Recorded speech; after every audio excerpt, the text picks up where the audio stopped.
Thank you everyone, and welcome to part 5 of the Ansira IQ webinar series.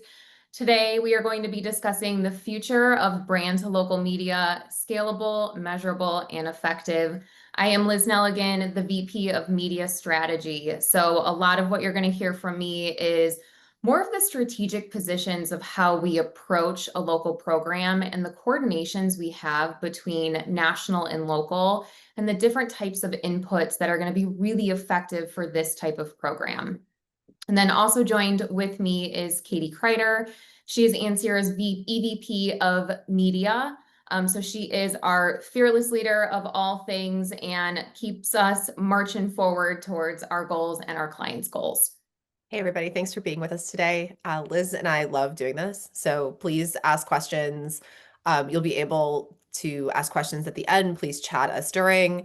And then if you want to follow up afterwards, we would love to talk to you about the details of media programs. It truly is what we both love to do. We've been working together a long time, even prior to Ansira, and getting specific with clients about what they need and finding something that works for them is truly our passion. So excited to be here. Thank you for spending your Thursday with us. And Liz, why don't we jump in? Yeah, and Thursday before Halloween. So I have my little mummy mug, if you all can see that. I Oh, am nicely done. prepared and ready to go. So again, appreciate all of this. We've got a really fun agenda. We're going to keep it packed and insightful, and we're going to tap you all to answer some questions throughout the way too. So first, starting with overarching media trends, level setting with what we're seeing within the industry, and then digging into Ansira's media programs and how we support our clients and your partners throughout that. And then building a local media program from scratch, some tips and tools and a cheat sheet that you'll get in order to really understand and fine-tune your process, and then bring it all together. So we've got a really great case study for something that we've done that could ultimately help your business. And then we're going to wrap it up and have our Q&A here. First off, though, so we know that it's important to focus on local media, especially for the small business context. So there is a 2 times return on investment for those folks who are using digital advertising. It's a really key way to understand the impact of what they're going to see within their business and the true ROI for their business with running digital advertising on the local side. And some media trends here. So time spent with media has grown. We're starting to see that people are consuming media in multiple different types of ways. I don't know if anyone else is an iPhone user out there, but I get my weekly reminder of how much time I spent on my phone. You've got this in your hand. So it's a good way for us to understand how are consumers actually seeing those touch points throughout their day. On average, they're spending time with media 12 hours and 45 minutes per day. That is insane. We do still see that the lion's share of that is through more traditional type of tactics, though digital has been experiencing a 3% growth year over year. So again, key way to invest in digital tactics and really understand how your consumers and your customers are relating to media. And I feel like connected TV or over-the-top TV, any type of way that you are seeing those video airstreams, not through a traditional cable or broadcast, still continues to grow. So connected TV is seeing a 7.7% growth year over year for 2025. Really key way to extend that message and really increase the awareness of your brand in more of a visualized tactic that helps aid in that brand recall. So key way for us to make sure that we're extending that visibility for your brands. And then in particular, like I said, with mobile, so this is also increasing here. People are spending more times with their phones. They're using them to research. They're using them to record videos of themselves and doing some user-generated content. It's a nice way for us just to understand what consumers are doing. And then let's talk a little bit more too about research. So we're starting to see that search ads or traditional searches, somebody going to the search engine results page, are not the only ways that people are getting information. It still is the top way that people are really consuming and researching, but there's other ways that are starting to see those increases. And the first one here is retail media. So people are going to Walmart, they're going to Amazon, they're going to Target, and they're starting to search for the products that they need or the things that fit their lifestyle. And then also social media. So over the past couple years, we started to see this shift, particularly with Meta. So that is Facebook and Instagram, where that used to be more of an intrusive channel. You weren't necessarily going to Facebook to buy a car, for example. But now we are starting to see that people are using those social platforms to get more information, to see some competitive insights or even referrals or recommendations from their peers. And then the last one here, I don't think anyone is surprised, but please put it in the chat if you are surprised that generative AI, so people who are on Gemini or ChatGPT, finding more of the solutions or research that way, is starting to see that increase. So I know, especially in the media and marketing industry, we are all keeping an eye on how this impacts what we do and what we can do for our brands and partners. Yeah, we're actually covering it in an upcoming webinar as well. I believe in two webinars moving forward, but we won't get too far ahead of ourselves. But just a little teaser. I'm going to jump into what it means to work with Ansira's local media programs and how we kind of lay the foundation for our thought process and how we work with the majority of our clients. So there's a really nice graph on the screen that kind of gives you the definitions of how people tend to think about media and marketing dollars. I can tell you if you move closer to the right-hand side of your screen, that's where Ansira's clients spend most of their time. We do have some regional and some local. So regional being either states or multiples of states, local being a DMA, a city, or sometimes a large swath of zip codes that aren't quite regional. But the real pinpoint of where we work with clients is our hyper local. And I think there's a couple reasons for that. One, hyperlocal is tremendously difficult. The reason why it's tremendously difficult is the audiences are quite small and they're very nuanced. Ansira has a lot of tech on the back end that allows us to scale that for our customers and create success with those tiny little segments. Hyperlocal is also tremendously important, right? Because they have small dollars to spend, a small number of people to get to, and they need leads and they need them now. So it's a very specialized area. And when we're talking about our media programs, this is typically what we're talking about. Although, as I mentioned, we do have some other examples that we can run through if that's relevant to you or if you'd like to chat with us, at another time. So just to give you an idea of how we think about programs when we start putting them together, and Liz will really blow this out with data here in a second, but we overall start with a push-pull theory. What that means is, as Liz kind of described, there's media that pushes itself out to customers that are most likely to do business with your brand. So that might be OTT, that might be local radio, that might be some event marketing. And then there's pull, and that's pulling someone who has already raised their hand and said, we're interested in doing business with your brand, pulling them back into your advertising and experience. And that could mean hooking into your CRM for some of our brands. We have done that in the past. In other cases, that may be something that's a little bit more of a traditional paid search or a search retargeting. Here's a sample of some of the media partners that we work with. It can certainly change depending on how the space evolves, which it is constantly, or the specifics of your program. But just to give you an idea of some recognizable logos and who we work with and where we place media, this typically is helpful for those visualizing how to work with us. And another great way to kind of break this up is if we're looking at push-pull overall, there's also kind of how these media experiences are bought or served. So the first one being digital and online presence. And so that's kind of here in the purple.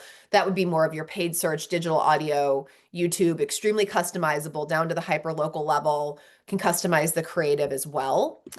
We also include things though like organic and owned media presence. Liz talked a little bit about search results. We also have AI search tooling that we can add into your program now. And again, that's a webinar in a couple of sessions into the future. I believe it's in January if you're interested in that topic. But things like reputation management, organic social posting, we have tech that again makes it really easy to scale that at the program level or to have a local input, which I think is tremendously important with things like content. And then the things that will never go away. And so those who say, oh, we're moving away from print or moving away from out of home, traditional and out of home advertising is still tremendously effective. Why? Because people are going places. It really helps. It will always be there, and hard goods will always be a part of what our clients need. And that's something that is a part of a lot of our programs today. So when we take the push-pull theory and then we layer it over all of the tactics available to us, that's how you start to construct a program that's efficient and effective for your individual brand. And so Liz is going to jump into that now. Absolutely, yes. So the next couple slides here, we're setting the stage from more of we're calling it a cheat sheet. So this is the full information that you're going to get after this too. So as this slide builds, you're going to have kind of the key basis of what to do and what to look at. And ultimately, this is to help with a targeted, measurable, local campaigns that connect businesses to nearby customers.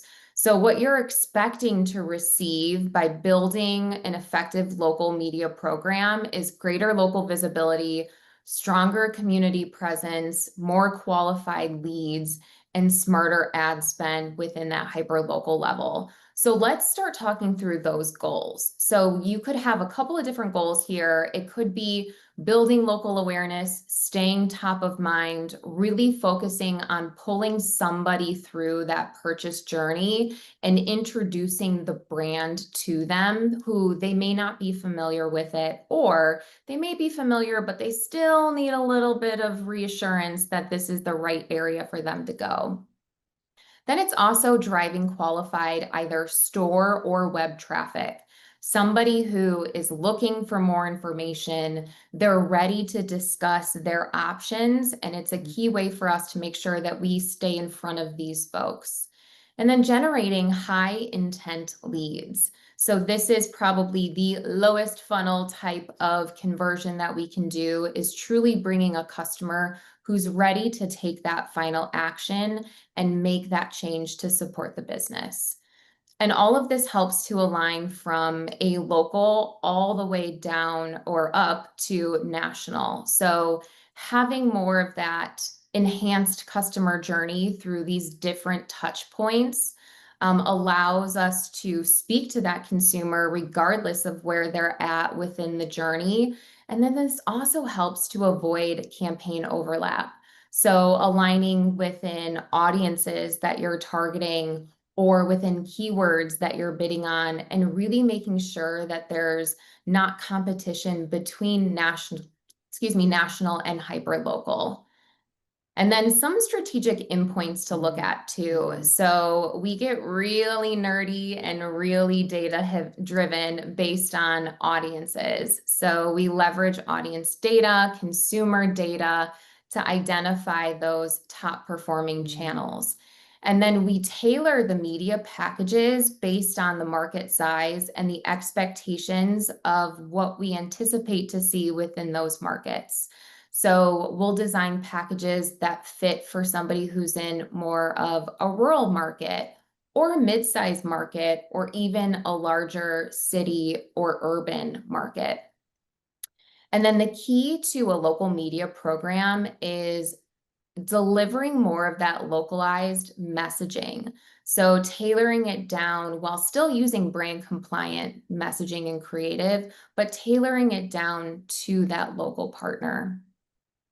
And then we wouldn't be able to do this without technology on our side. So tech-enabled bidding, how can we effectively change our bids within our media buying platform to do this at scale? How are we looking at those different geos and really pulling the levers needed in order to be effective and looking at performance so we're getting smarter with this? So I'm going to take a pause here, and I want people to put in the chat do you maybe struggle, or do you have challenges more on the national side of your business, or more on the local, the hyper local side of your business? And it could be both too. So we might start to see that that is also an area that you want more cohesion and refinement within. And then let's dig into it. So we're going to talk more about those different types of touch points as we're going through that consumer journey on the next slide here. So we've got the typical type of funnel where you're seeing awareness, then you're pulling them in and encouraging that behavior through discovery and consideration, all the way down to purchase and then ownership or retention. We tend to see that national marketing fits really well in that awareness to consideration phase. So hyper focused on visibility of the brand, owning more of that market share or that share of voice within those channels, and then marching towards that vision of the brand. And where the local dealer marketing fits is really well within that consideration, all the way down to purchase and ownership. So that is discovery. So the relevancy of what we've got within the local market and the messages that we're putting out there, even the different engagements within our ads can inform us of how people are consuming that type of media and using it to make their decisions or their purchase decisions. Pricing and promotions is another key way that I think everybody should think of if it fits well with your business structure. But this is that sense of urgency. It's the take an action now, do something, and you're going to get something out of it. Works really well, especially for that local perspective. And then point of sale. So how can you further impact what that looks like when somebody is in store or maybe even on the website? How can you really encourage them to take that next action? There is a ton of different types of media channels, as Catie talked about earlier, with push-pull that fit well within this type of ecosystem, all the way from more of our awareness with our traditional type of tactics like terrestrial radio or static billboards, and then flowing through to maybe in-store merchandising or emails, some type of loyalty programs. There's key ways for you to make sure that you're owning the customer, especially once you have their information. All right, we're going to go back to the cheat sheet, finish this up, but I did just want to further touch on what that national to local looks like. So performance and reporting is probably one of my favorite areas. We don't know how well the program is working unless we see the data and we analyze the data. And this allows us to make refinements, to make recommendations and changes based on what we're seeing. So we are an advocate of making sure that there's transparent metrics that are available, as well as real-time insights, so that you as a brand or your partners know what their ROI looks like. And then continuous improvement. So how we start building a program, which you'll see here too, is using some benchmarks. This could either be industry benchmarks or it's your own data that you already know. Leverage that along with those industry benchmarks to make sure that you've got a really great and solid starting point to further refine what that looks like. And some of the best practices that we offer as well is make sure that you've got a key place that you are directing digital traffic to. So through Ansira, we recommend our paid media landing pages, because then we're able to control that final journey for that consumer and align the content of what they're seeing within the ad to the content of the landing page. You are essentially telling them what action to take and making it really easy and removing some more of those touch point areas that would be a little bit more difficult so they can convert. And then educate. So this is another key way for us to make sure that the partners feel good about the media that they're investing in. that you feel good at a brand of supporting this type of program at scale. So this could be through webinars or newsletters, the media playbooks. So having all types of information around what audiences are we targeting, what do the budgets look like, how are we optimizing, what are we optimizing towards, all of those details should live in a place that you can access easily. And then live trainings. So a lot of times we see that interactions between partners and the partner that you're working with to supply the program is really important. So let them ask the questions, let them figure this out of how it's going to work best for their business. And then all of this allows more of that unified strategy. So having that full funnel activation, as we talked about, awareness down to retention or purchase is so important. And having more of a tiered aspect of national to local is going to help support this with using data. It also allows us to have more of that unified branding. So what we see to be effective is having cohesive messages in market from national and then pulling that same type of message, but expanding on it and really focusing on that local partner or more of the promotions, something that's tailored to their business tends to work well. And having all of this allows for more media efficiencies. So a partner that you're working with that has the scale of media buys allows for some better or more efficient cost per thousands or improved placements. There's more negotiating power that they have working across all different types of media and channels there. And audience targeting, I did mention that cohesion between the national to local allows for synchronization. So sometimes we might see that there's overlap with audience targeting that you want to identify and make sure that maybe national only focuses on one type of audience and then local pulls that in or refines how it's looking at their consumers.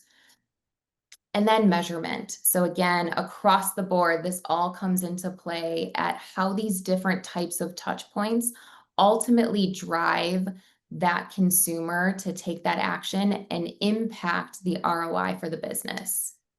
All right, I'm going to get into some fun things here, and we're going to talk about audiences.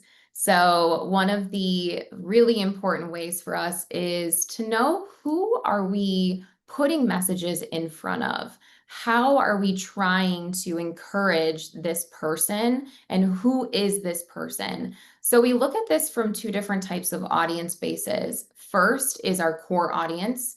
They are more of our repeat buyers. They're our loyalists. They're our brand champions. They know us, they trust us, they love us. Then we've got our emerging audiences. These are more of our folks who are trend driven that we can influence through maybe unique types of creative formats. They're more culturally curious, or they are our in-market enthusiasts. So they may be in market, but they haven't yet selected the brand that they're going to go for. So all of this information, putting the data, the behavior, or the psychographic details of these consumers together with the culture allows us to have that audience segmentation that really drives action. And we've got some fun images here. We're going to dig for the next couple slides in on our BevElk industry. So those of you that are working in BevElk will have some really key inputs here. And the bottom is an example of the type of media consumption that we look at. So we look at different channels that are over-indexing once we have our audience segmentation there. This allows us to see where do we need to place that media based on how our key audience is using it and looking at it. The next step, now that we've got our segmentation, is to build out those personas. So we're actually humanizing this data and we are creating somebody that fits well within this persona. So we've got Alex here, which Alex is pretty interesting. We can see what his motivations are, we can see what his behaviors look like, and then we can also see what his media habits are. This allows us to know how can we tailor our messaging to fit Alex. What media do we need to place to get in front of him? And what is that creative that needs to look like? So we can understand what his top social networks are, where he's spending his time and his money with brands. I kind of giggle that he is a Qdoba and a Chipotle purchaser. So we can see here what other layers and impacts do we have that's going to help our overall local program. And now that we've got our segmentation, we've got our persona, we've got Alex's information, how do we map this together? What does that full media journey look like? And throughout Alex's day, how is he encompassing these different types of media touch points? And a lot of times you don't even realize that you are seeing a media touch point unless you know it's there. So it could be in the morning that you put on Pandora and you hear an ad while you're cooking breakfast. You're dropping the kids off and then heading off to work and you see a billboard. And then on your way home, you are stopping at a store and you're seeing a point of sale information at the register. And then when you go home after a long day, you are then turning on the TV and you put on Hulu and you do see more of that video ad or that commercial style. All of these different types of information is important to make sure that you've got that holistic look at the consumer and then the media that's going to impact it. So all in all, this helps to drive that brand awareness, increasing what somebody sees from a brand perspective, allowing them to engage with that content and further influencing their considerations or their decisions, and then driving volume for whatever KPIs matter most for your business. If this is leads, if this is sales, ultimately really impacting that ROI for the business. And then we can put those into different channel selections, including cross-channel. So as Catie talked about earlier, with those push-pull tactics, this is where we can tailor and see from a paid perspective, an organic perspective, experiential or an event perspective, how can we continue to monitor what our consumers are doing? And I want to spend a little time on this slide here because if you hadn't picked up on it when I said it was so important, data is so important. It truly allows us to be smarter with how we're placing media and what we're seeing as the effects of it. So what we encourage is have those dashboards available so that you're seeing the different levels and different hierarchies of that data, funneling all the way from corporate or national down to a local partner. This allows you to know how effective your programs are and if there are any changes that you need to make based on what you're seeing, along with understanding the feedback directly too from your partners. So we always start building our dashboards with understanding what are your business goals. And your business goals may be different than your marketing goals. So we align both of those two things so that we are driving measurable success to your marketing goals that impact your overarching business goals. And then understanding what are the KPIs that we're optimizing towards. What does this look like? And that there is enough information so that you feel really confident and your partners feel really confident in the KPIs that they're receiving. And we can help with this as well, where we may be running a streaming audio ad that the direct KPI isn't necessarily going to be a lead, but we can influence what that lead looks like through that journey. But maybe we're focusing more on the audio completion rate that we're optimizing towards. We're finding customers that fit somebody who is within our audience or our customer base.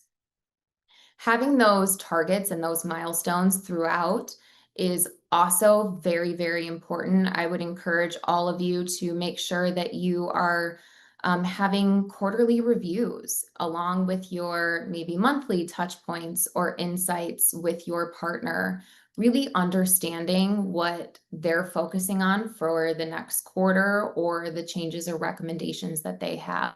And if you can, a test plan is a really smart idea. There are emerging channels that happen. There are different types of ad formats or creatives that could be run. Pause ads, for example, has started to get really popular in the connected TV space. So there's different things that you can test to see how it impacts and resonates with your customers. And then optimizing across the board. So seeing the data allows the teams to be able to optimize this effectively. And I mentioned those KPIs, and I'm going to dig in a little bit more. So part of the media playbooks that Ansira offers for any of our partners or our brands that we work with include these media KPIs. So what are we focusing on within these programs? How are we tailoring these packages so that we're seeing the greatest reach there? So this is through the geo-targeting that we have set up. If we're doing a radius around a store location, for example, what's the tracking look like? How are we optimizing towards leads? And what's the definition of a lead? And then the optimization within those campaigns. So we'll take a look at some standard media KPIs. These are our impressions, clicks, cost per click, cost per thousand, and click-through rate. But there's other outcomes that we also want to track. That could be our category clicks if we're running different, let's say different types of products.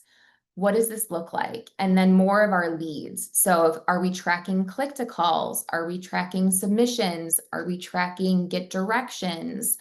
Even store visits, all good information so that you know how the program is set up to be effective. And then, as I mentioned earlier, understanding those benchmarks too. So we've got some sample industry data here of benchmarks that we are gauging success on and allowing the team to provide recommendations if we do need to see that we need to tailor heavier in one of these areas or the other. All in all, too, this allows us to understand from your business and your data what this looks like. We have seen setting programs up this way that we have an 18% lower cost per lead for an insurance brand that we work with, and then 125% higher lead volume than what we were anticipating to get from the goals that were set up. So having more information and more alignment between the brand and the partner that you are working with to execute a local program is very, very important. And the landing page. So this is, as I mentioned earlier too, Ansira's recommendation is to have a paid media landing page. So the goal of these pages is to really reduce the friction for that customer. So the pages are intentionally hidden from search engines. That is not the goal for somebody to get there organically.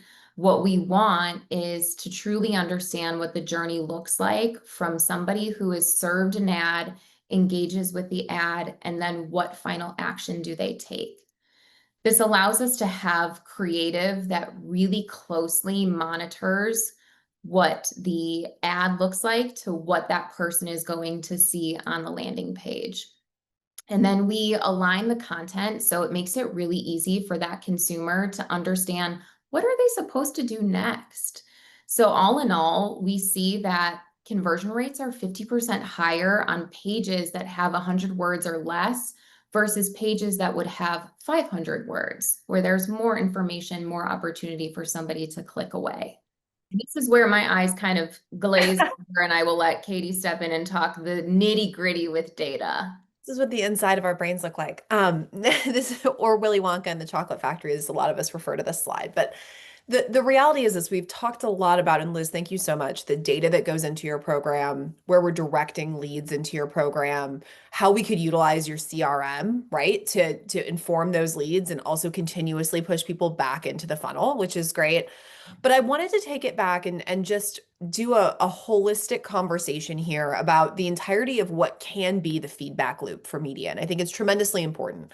And Ansira does a lot of things. And some of you on this call don't currently work with us for media. Some of you work with us for co-op. Some of you work with us for creative. Some of you work with us for all three, which is awesome. The reality is this, everything, regardless of who you're working with, should talk to each other. And there's a lot of reasons for that. I know you haven't gone 30 seconds, and maybe you have because you've been on this webinar, but this is the longest you've gone all day without hearing the word AI. So I'm going to inject that now. And the reason why I'm bringing that up is because we are constantly training AI, we're constantly training algorithms in your program. The more information that we can feed it that directs it towards what you'd like your program to accomplish, the better. And that's what this is representing. So if you follow the pattern, I'll walk you through it briefly. On the top left-hand side, you can see where someone might experience an ad, and then we direct them to the lead form, which may have the media landing page on it. There may be specific information in the lead form that we want them to fill out. This helps us understand a lot of things. This helps us understand how far is the lead in the funnel? What's the quality of the lead? We can actually set up scoring in that way. All of that information goes into a data table. We're able to set up that scoring process, and then we're able to prioritize models. So a great example is we were on the phone with a client earlier that said we'd like leads that are further down the funnel. We'd like them closer to 60 days to the purchase. That's fantastic. If there are specific things that they're doing, like maybe specifically looking at inventory items or requesting information about a certain color of an inventory item that identifies them as a hotter lead, we can actually set up the priority model to prioritize people who look exactly like that. So it gives us the ability, if you move down into the second portion of what we're discussing here, it gives us the ability to score leads for dealers, as well as inform our model and say, here's the attribution report. Here's what this person did when they went in the CRM. Here's what they looked like before they actually purchased. And here's what happened when we put them into the email campaign, the drip campaign for dealers as well. And then everything starts over. All of that information, as I mentioned earlier, you may think, well, gosh, that goes into our CRM and then we handle that. But the reality is it should all be a continuous loop because we're constantly training the program to bring you new and qualified people. And so that's why as Ansira, we want to collaborate with you on CRM data, on lead information, on reporting and analytics dashboards. And again, if you have other providers for that, we can integrate and have those conversations. So whomever you're working with, all of this should be connected. It gets you more for your money, which ultimately is why we're all here, right? And so then we'll go into a great example of a client who is working with us for not only media and campaign management, but also co-op. So just again, kind of reviewing what Ansira can do and why it's tied together. So we do digital and traditional media. We also consult how that fits into your business model. There's a bit of an art and a science to MarTech right now. And when I say MarTech, I talk about media, I talk about your CRM, I talk about whatever you're using to score your leads, I talk about your email campaign, I talk about your text message campaigns. All of that's MarTech. All of it's also media. All of it also should be fitting your business model. And that's where there's the science part of it. So there's all of those platforms that we just discussed. And in many cases, they're all separate. And then there's the art of it, which means it needs to fit into the day of you running your business and your individual dealers or rooftops running their business, because we all know they're not marketers and you don't want them to be. You want them to be really solid operators. So what our platform does is it allows you to connect all those touch points to guide the marketing funnel success, as well as maintain brand control, which is also tremendously important through your co-op program, as well as through your creative approvals as well. That also allows for instant funding. So it's really nice ecosystem when it's all put together, because you have approved creative running through, approved media campaigns running through. They're all instantly funded because they're already pre-approved. So you can see how this cycle comes together and really, it really creates a seamless experience for our customers. And we have an example of that here. This is an automotive adjacent customer, so not a pure automotive customer, but a similar like model, large purchase model, inventory-based model. And they had a really fun, I will say fun challenge for us. They needed to actually create an MDF program. So they were starting from scratch. They wanted their dealers to have more management of their lead acquisition to sales, and they wanted to have a bolt-on media program that went along with that. So that was really exciting for us because we love to build solutions for clients, and even better if we get to start from square one and put together exactly what's going to work for them. They had a really aggressive 3-year goal of funds utilization, dealer engagement, and dealer performance insights. And so that was really truly the remit. They said, hey, we want to create these two. We want to put them together. Here's what we want our dealers to do, and here's what we want the experience to be like. And so we went to work. We built a media program that supported their evergreen messaging, promotion, and national events, working with their tier one agency to ensure that we had a full funnel approach, that everyone in the consideration funnel is covered. And then through that program, dealers can customize their model focus because seasonality is tremendously different depending on where they are in the United States. So it's really important that they have that ability. They also can adjust based on their inventory, and then we can optimize based on form fills and top KPIs. So during the first year, the brand achieved 55% of fund utilization and 17% lower cost per lead than their starting benchmark. So tremendously successful and really excited to build upon this program. They gained the additional opportunity to provide CRM insights and lead volume and quality, which they're working through adding into the program funnel now. And they're really excited to kind of see what's next. So the foundational year of this program exceeded what they were hoping to achieve and has given them a really solid base to continue to grow, which is really exciting for us as well. So we're going to go through a couple of housekeeping items. We absolutely want to get questions from all of you. We've got the perfect amount of time for that, so that's great. We can absolutely follow up with one-on-one discussions. You can book that here using this QR code. You can also book a demo, which is kind of cool to see. It's even better if we can combine them. If you say, hey, I want to chat about these things and see a demo, we'll jump on. Our incredible solutions engineers will jump on. They'll run you through the demo. We can talk through what may work for you. So as I said, and Liz has said, we love to get nerdy with you. So please do that. Let's do Q&A, but while we do that, I just want to bring this up because I don't want to forget it. There are upcoming webinars. So we'll do the Q&A, but just a quick note. Part 6 is coming December 4th, which is modern MarTech and AI disruption. So again, we got another AI mention in there before this was out. So that's great. And then that SEO and AIO for channel marketing brands, that's coming in January, as I had mentioned as well. So with that said, Liz, I'm hoping you can see the questions because I'm just looking at the slides. Yeah, we've got a couple here. How do I determine which social media platforms make the most sense for my target audience? I love this question. Good one. So that goes back to understanding who our ultimate consumer is, who our key audience is, and then pulling that consumption data based on where are they spending their time. So how do we know that we can influence their decision based on what platforms they're going to? So a key way, again, just to leverage data in order to better inform. We tend to see that Facebook still has that lion's share of time spent on it, but there are other channels to explore, like Nextdoor. So something that is more community-based, especially on the local side, could be a good recommendation, or for your business, depending on what that is, Pinterest. So again, other ways that you can really look, but use data in order to inform that. Catie, there's a good question actually I want you to take. How do you track ROI for your media programs? Oh yeah, I won't pull up the Willy Wonka slide again, but that's a great mapping for that, and it's a common question. And so really it's the more data that can train the model, the better. So a very basic level, we want to track landing page kind of key KPIs. So that might be filling out a form, that might be checking inventory, that might be directions to location. Again, it depends on your business. If you're Bevel, we want to track what's happening at the cash register or QR interactions, or lift. Sales lift is another great one.